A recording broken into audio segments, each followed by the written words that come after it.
Assalaamu calaykum kusoo dhawaada kanaalka Tarjumaad. Waxaan idiin soo gudbinaynaa sida aad nooga barateenba qiso aad wax badan ka faa'iidi doontaan. Nin ayaa wuxuu safar u galay inuu soo ogaado dhagarta iyo hagardaamada dumarka waxa laga wado. Wadada ayuuna wuxuu kula kulmay gabar taagan ceel agtiisa. Waa uu soo dhawaaday ayadana waa ay ka cabsanaysay. Wuxuu weydiiyey dhagarta dumarka maxaa laga wadaa.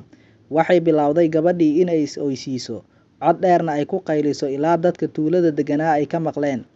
Ninkii cabsi ayaana gashay wuxuuna yidhi, waa maxay sidaan? Waxay tiri dadka tuulada degan ayaa imaanaya wayna ku dilayaan. Wuxuu yidhi aniga halkan uma imaanin inaan ku dhibaateeyo, laakiin caqli ayaan kugu tuhmay, su'aal ayaana ku weydiiyey.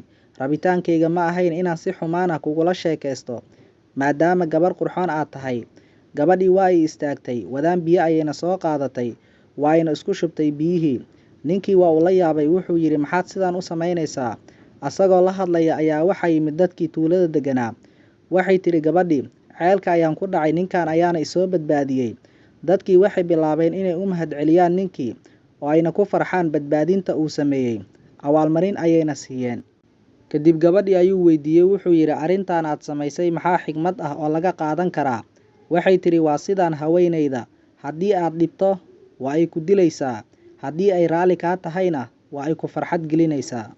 Waad ku mahadsan tahay daawashadaada. Fadlan haddii aad ku cusub tahay kanaalkan Tarjumaad, subscribe saar, gambaleelkana riix si ay kuu soo gaaraan muuqaalada cusub ee aan soo gelino.